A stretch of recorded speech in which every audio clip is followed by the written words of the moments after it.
and we made it. I guess we're gonna make it out of our dark winter. Unlike another superpower nation that did not make it out of its dark winter, which is the Union of Soviet Socialist Republics, and the basically the main topic of the book that we're going to be doing a deep analysis of today, which we've mentioned before in a bunch of different episodes. It's like an interesting window into the Reagan-Bush milieu of the 1980s and the final years of the Soviet Union, and that is Peter Schweizer's Victory, which I think came out in 1994. And we've talked about Schweizer before a little bit. He is and I don't think this is a coincidence, he is the William J. Casey Fellow at the Hoover Institute at Stanford University. Cool. Pretty cool. And I think title. he kind of probably made his bones probably this book that he wrote in 1994 probably went a long way towards him getting that vaunted title, because the main protagonist of it really is William J. Casey, Ronald Reagan's CIA director. Yeah, there's no one who has done more to hold that chair than Peter Schweizer in this book. It really is all about, the main character is definitely Bill Casey. Yeah. And, even though this book is, relatively obscure, we'll get into, it's popped up again in a few ways. It's it's almost like Christopher Lash for MAGA people, a little bit. It's like, whoa, this guy wrote this back in, the early 90s, but, it explains, certain people in the Trump administration found this book and wanted to apply the sort of, the lessons and the strategies and tactics that are described therein towards its policy towards Iran over the last couple years. But basically, most people are probably more aware of Peter Schweizer he's a pretty regular face on Fox News. I think he goes on Tucker Carlson all the time. And he made a little bit of a splash, I think, back in 2016 with his book Clinton Cash, which, exposed all the shady financial dealings of the Clintons. And he's written a few kind of expose, kind of muckraking books in more recent years, usually focused on the demon rats and the Clintons and people of that nature. And so this book kind of it went out of print, and, he doesn't really talk about it much anymore. And it kind of just faded away from the historical conversation. But I think it's interesting. I stumbled on this book years ago when I think I first read about Project Hammer in the sort of 9/11 conspiracy world. And, which was supposedly a secret financial kind of sabotage operation that was masterminded mainly by President George H.W. Bush and some other people like Alan Greenspan in the very late 80s, early 90s to bankrupt the Soviet treasury and bring down the entire Soviet bloc and bust out their economy, the mobsters that they are.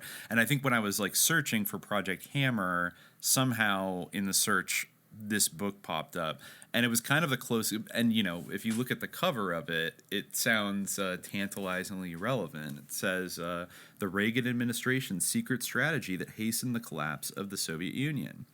And so I thought, oh, interesting. I like that Hastened is doing a lot of work there. You might it really say, is. But it's interesting because I actually it's weird to kind of know or could kind of think about how the collapse of the Soviet Union is seen differently in different circles. I think that generally, people of, as you mentioned, there was definitely a moment for this book in the Trump administration vis-a-vis Iran. Pompeo, was big into it and wanted to apply the lessons there to collapsing the Iranian, the Islamic Republic. But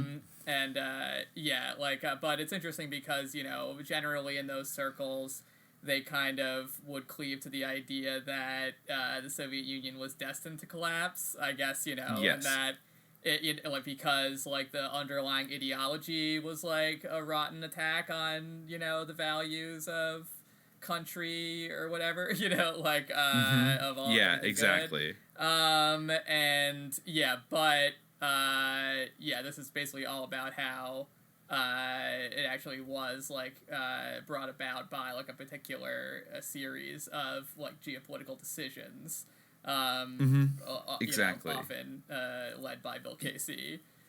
Yes, Yeah. and pretty much like all kinds of personalities in the Reagan cabinet and the National Security Council. And yeah, you're right. It does. This book interests me.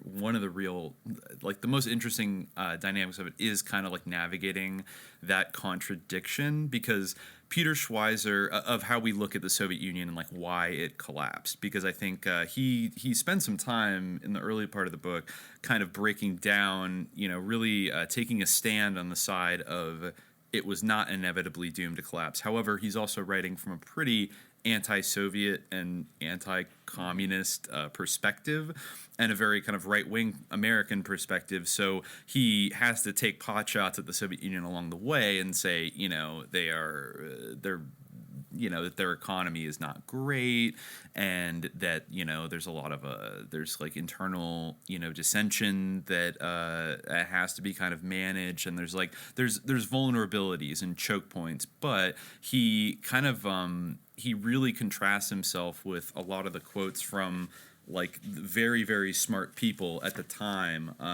He quotes in his introduction that and this is interesting as well, from like maybe people who weren't even like left wing, but they were establishment economists and political thinkers, academics, things like that. Like he writes that Arthur Schlesinger declared after a 1982 visit to Moscow, quote, "I found more goods in the shops, more food in the markets, more cars in the street, more of almost everything except, for some reason, caviar." With his literary guns directed at the Reagan administration, he summed up that those in the U.S. who think the Soviet Union is on the verge of economic and social collapse, ready with one small push to go over the brink, are only kidding themselves. Schlesinger compared these Americans with Soviet officials who saw capitalism in its final stages, noting that there were on both sides wishful thinkers who always see other societies as more fragile than they are. Each superpower has economic troubles. Neither is on the ropes. He says noted economist John Kenneth Galbraith made a similar assessment in 1984. Quote, "The Russian system succeeds because, in contrast to the Western industrial economies, it makes full use of its manpower. The Soviet economy has made great national progress in recent years." Distinguished Sovietologist Severin Bialer of Columbia University opined in Foreign Affairs in 1982, "The Soviet Union is not now, or will it be during the next decade, in the throes of a true systemic crisis, for it boasts enormous unused reserves of political and social stability that suffice to endure the deepest difficulties." Nobel laureate Paul Samuelson put it even more strongly in his textbook Economics in 1981. "It is a vulgar mistake to think that most people in Eastern Europe are miserable." And Professor Lester Thurow at MIT claimed as recently as the late 1980s in his textbook The Economic Problem, "Can economic command significantly compress and accelerate the growth process? The remarkable performance of the Soviet Union suggests that it can. In 1920, Russia was but a minor figure in the economic councils of the world. Today it is a country whose economic achievements bear comparison with those of the United States." And Strobe Talbot, who I feel like has gone on InfoWars before, in a highly charged article when Time magazine proclaimed Mikhail Gorbachev Man of the Decade, declared that the doves in the great debate of the past 40 years were right all along. He claimed that anti-communists like those in the Reagan administration based their views on, quote, "a grotesque exaggeration of what the Soviet Union could do. It was believed to be possessed of immense and malignant strength, including the self-confidence, prowess, and resources for the conduct of all-out war." The record, though, indicates that the opposite was largely true. It was the liberal and left that consistently overestimated the strength of the Soviet regime. As liberal left economist Robert Heilbrunner admitted in Dissent, "The farther to the right one looks, the more prescient has been historic foresight. The farther to the left, the less so." That lays out right there that the sort of like the lamestream experts in the early 1980s were absolutely not predicting the imminent collapse of the Soviet Union. However, and I think he this is from 94, so he doesn't have a lot of time. But I think sitting in 2021, I think we can confidently say that the normative belief amongst so-called experts and historians and whatever nowadays is that the Soviet Union was destined to collapse. And Schweizer is pointing out that this understanding of it is kind of inverted, where basically the sort of more liberal, detente kind of establishment, they thought that the Soviet Union would. It sounds like the way the real battle lines were drawn was like they didn't believe the Soviet Union was too stable to be toppled, and probably largely for that reason believed like one should not try to topple it because you're going to cause all kinds of problems. And it was Reagan who believed that it was vulnerable to collapse, but it needed a push, and we ought to give it that push. And he did, according to this book. But I think he's not. I think Schweizer does actually a pretty good job of at least outlining these different initiatives that were secretly, cooked up in the White House with a very small group of like senior level officials and advisors, and basically were rolled out to increasingly devastating effect throughout the 1980s, and then basically kind of laid the groundwork for the final coup de grace during the Bush era in, from 89 to 91. Yeah. Right. It's an interesting parallel to Iran. I mean, we were talking just before the show, like I was saying, like, I was talking about how everyone always, or, maybe less so in certain quarters, maybe among, like, academic historians in the same way that Sovietologists didn't think the Soviet Union could ever collapse.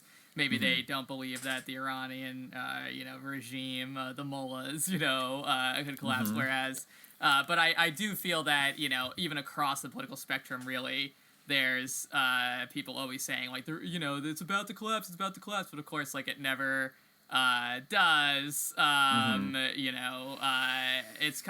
It's almost like a QAnon level of sort of failed prophecy that's always happening, like, every time there's some kind of protests, like the ones that seem an aeon ago now, that we witnessed relatively recently in Iran.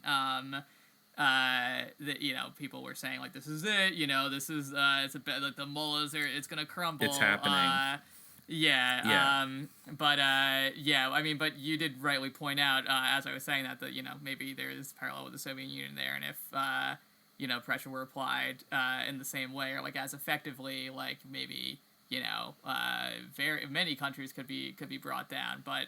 I don't know. I mean, of course, these parallels like are imperfect. I think that there's like obviously many different factors. I mean, I think they're imperfect because, of course, the USSR and Iran were in kind of slightly different eras and like they're different countries. But I think the tactics that were employed by the U.S. government in the 1980s against the Eastern Bloc have basically just continued and expanded and become more sophisticated over the last 30 to 40 years, and which isn't to say that they're always 100% successful.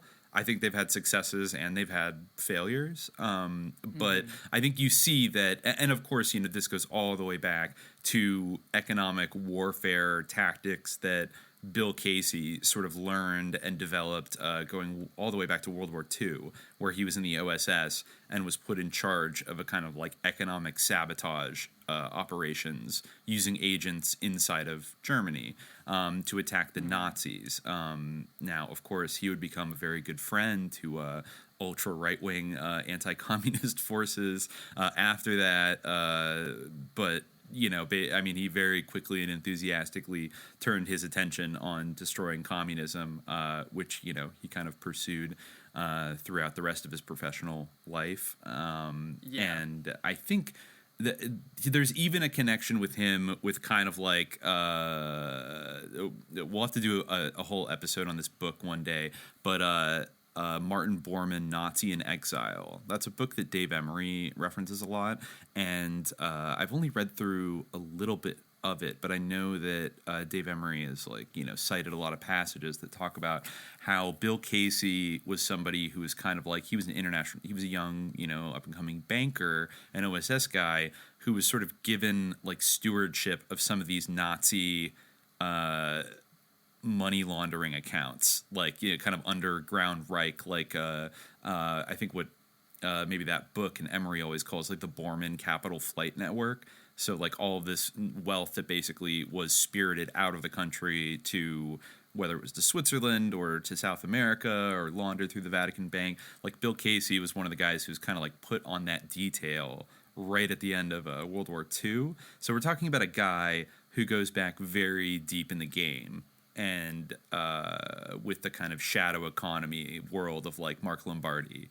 And he had developed, but he never really got, I think, a chance to be like at the helm, like leading this kind of economic warfare campaign until he became CIA director in 1981. And then it seems like this was really the centerpiece of like his entire directorship and his vision for re-beefing up the CIA after it had taken some lumps in the 70s, and using it proactively to disrupt the Soviet Union's economy, their culture, their political movements, etc., on like almost every level, and wage an entire PSYOP campaign on them from like multiple different angles. Like basically throw everything on the board, like everything we can do to undermine, retard their economic development, like undermine deals that they're doing with European countries, escalate the covert war in Afghanistan, provide billions of dollars to Solidarity underground activists in Poland, and then later in the Czech Republic. You know, this book, what I love about this book is that even though it doesn't have an index, or it seems like a table of contents or anything like that, or footnotes, not really footnotes. Like most of the sourcing, no table of contents. Yeah. Oh, it does have endnotes. It does have endnotes. Yeah, sorry. Okay. It's got some endnotes. Peter Schweizer. It has endnotes. Okay. But you know what I really view this book as like an oral history from like people that were in the Reagan administration and were involved in these secret operations, like because most of the stuff is directly from interviews with like John Poindexter, Caspar Weinberger, Glenn Campbell, Richard Allen, Don Regan, William Clark, Robert McFarlane, Richard Pipes, all these people that had various roles within the Reagan administration, like the National Security Council, and some of them, I think some of those names popped up like in Contra 1 and like the October Surprise. That wasn't it? I think it might have been Richard Allen, who was like, "You guys are just too stupid. Like, oh, like what? Are you from like a PBS network in Boston? Like, what KGB unit is paying you? You know, like that guy who was just like a total asshole to Robert Perry, and right. And so you know you got him in the mix. And, you know, a couple kind of Reagan loyal, like William Clark, his first, Reagan's first national security advisor, was like a longtime aide and friend to Reagan. So some of these people came from the very like reactionary, like California crowd, like going back to the 60s. Other people were, you know, these like spooky, just sort of military intelligence world kind of hands. And of course you have, you know, George H.W. Bush kind of putzing around in the margins, though he doesn't get, I'll say from the outset, like George H.W. Bush doesn't pop up so much in this story. He pops up less than you might imagine him to, and I almost found that a little bit suspicious. Almost like, not to say that Bill Casey wasn't like spearheading a lot of these things. I mean, this book does not really get into like Iran-Contra stuff. It mostly covers up to from like 81 to kind of 87, around the time that, Casey became ill and then, you know, died of a brain tumor before he could testify, etc. But George H.W. Bush is kind of like around, but like it doesn't really. It seems like he was kind of read in on a lot of this stuff, but was not like part of the core group as perhaps like you might imagine him being. But I wonder if that's just like Schweizer being kind of smart and like not trying to wrap the Bushes too much up, because of course Bush was the president who like succeeded Reagan and then presided over the actual collapse of the the communist bloc, the Soviet bloc, from 89 to 91. And the book doesn't really get into like, well, if they were doing all this subversion in the 80s, what were they doing from 89 to 91 to help, put the final nails in the coffin? Because they absolutely were doing something. The idea that George H.W. Bush just kind of sat on his hands and went to a few summits with Gorby and, promised him that NATO wouldn't encroach further east or whatever, and then just the internal contradictions just, did the rest of the work. I don't buy that at all. But, I think this is a valuable oral history of the guys who are essentially bragging about what they did. That's the other fun thing about this book. The interesting thing about it is that these guys are like boasting that they basically killed the evil empire, the evil communist empire. Like they did it. And they're like, if only we couldn't tell you at the time, but let me tell you how we totally fucked them over. And they're really like enthusiastic to like take responsibility for it. Not that they would they would get in trouble for it or anything today, but maybe just given the way the world has turned out, they would be a little bit like less ebullient than they were in 1993, for example. So you get these guys really kind of like telling on themselves in all kinds of interesting ways. And if you're reading this from any more of a kind of a anti-imperialist perspective, they really kind of incriminate themselves in a lot of ways, just like enthusiastically bragging. Right. It's very different vibe than like these guys sitting down with like Robert Perry, who they view as, like a fucking hippie, useful idiot, piece of shit liberal who's like trying to get them. They look at like this young buck, Peter Schweizer, this young nerd, who the dust jacket says lives in McLean, Virginia. So, he's definitely down with like the whole CIA crowd. They're speaking to a very sympathetic audience, and so they really kind of open up. I mean, Bill Casey is not interviewed because he's dead by the time he wrote this book, but a lot of these people kind of fill in anecdotally kind of what was Bill Casey up to and all these other things, and he was up to a lot. Pretty much, right? Yeah. He definitely was up to a lot. He's like constantly jet setting all around the world, it's crazy. Like through his diplomacy, you really get a picture of, he's a good focus because you really get a picture of the global scope of all this intrigue. And it definitely is. Yeah, it's very interesting to see this kind of like alternate stance than what you often hear about the kind of ideological victory of in the Cold War. That it was like a fair fight or whatever, whereas this is more bragging about causing the collapse, which is unique and definitely interesting. It would be it's more interesting perhaps than a non-sympathetic analysis of how like this collapse was caused, because it's like an inside perspective that is really, I think bragging is an apt description, or at least like valorizing what was done and applauding. It makes sense that this would be something that would be consulted as like a manual by people who are looking to apply the same ideas to other contexts. For sure. And even I think it has a lot of relevance to even like the geopolitical tensions that exist between Russia and the U.S. today. Like like the like China and the relationship between China and the United States is a really interesting part of this book to me, especially because a lot of it really pivots on or has to do with the Soviet invasion of Afghanistan and the sort of like. The Saudis play like a huge role in this, and like a lot of what motivates them is their concern over the possibility of like an Iran-style uprising in Saudi Arabia. And of course, there's like lots of diplomacy going on between the Zia government in Pakistan and Bill Casey. Especially like vis-a-vis the whole Chinese situation, where it's really like something that's very interesting that I think we definitely should go into is the way that China kind of tried to make strategic concessions to like actually the Uyghur minority in Xinjiang province, quote unquote new territory, to try to sort of play that against Russia. And they were seen as, by Bill Casey and by the United States in general as like a potential ally against the Soviets, and despite the fact that they were communist and all of that.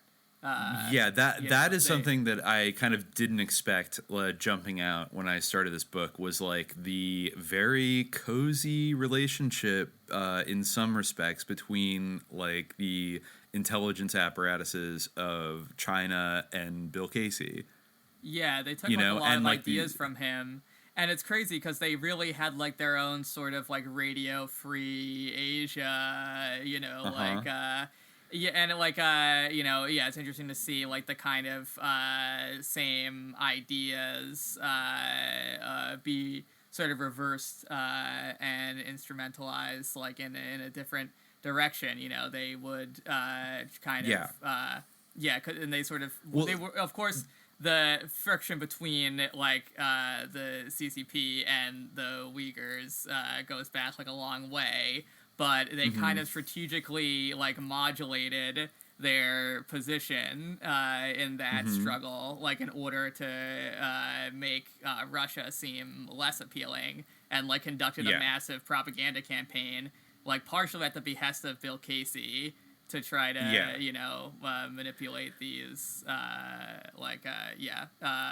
and it's fascinating because it is like a literal kind of mirror. It's like an inversion of what China claims is being done to them in Xinjiang nowadays, that like Western or Turkish kind of influences or Saudi influences are trying to stir up the Muslims in that region, when in the 80s, as you said, they basically were trying to stir up the ethnic Kyrgyz population and like the ethnic Muslim groups that were in Kyrgyzstan and Kazakhstan and stuff, and trying to stir up shit inside of the Soviet border, and doing it kind of like in collaboration with a very right-wing U.S. administration, and of course also providing arms to the Mujahideen in Afghanistan. That was another thing they were doing, and were even entertaining the idea of like if there could be some kind of like Islamic separatist violence that happened in the border regions in Soviet Central Asia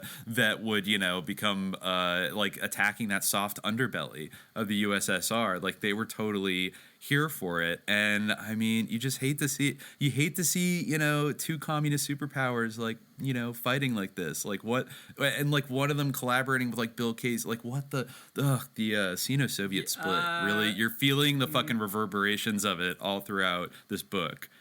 Just like how it was like so easy for America to slip in there and play them against each other. It definitely goes to show as well that like some of the put on obliviousness to like the concerns about like religious freedom that they show now, like in the current sort of situation in Xinjiang, they like it kind of shows how that is a little bit put on, where like they definitely knew enough to like try to like scale it back when it came down to trying to like position themselves as more friendly to Islam than the Soviets. They were able to understand that this is like hostile to like people's practice of their religion, but like now they're like, what are you talking about? It's just and I wonder to what extent like their the feeling of like the security apparatus in China is like it remembers these 1980s eras and like are afraid of this thing being weaponized back towards them the way they once weaponized it to get at the Soviets. Like they inherently see like trends of religiosity or whatever as kind of like something that was weaponized by a hostile actor that's like coming to get them or something like that. Like they've already kind of put this into like the box of like a kind of national security paradigm back in the 80s. And so perhaps that has seeped into the thinking like even today. And there definitely is like a sense of like the instrumentality of it, where they definitely saw this as something that could be used as a tool. But I think that definitely there is like a on some, I'm sure, like, you know, maybe there are some who kind of have forgotten, but I think that there definitely is like a memory that exists, which, you know, I think definitely indicts their policy as well as like serves to explain it in some ways. It's a case of projection that we often encounter in talking about these geopolitical things, where yeah. For access to the full-length episode, subscribe to the Hour of Frequency at patreon.com/subliminaljihad. They sentenced me to 20 years of boredom for trying to change the system from within. I'm coming now, I'm coming to reward them. First, we take Manhattan. Then we take Berlin.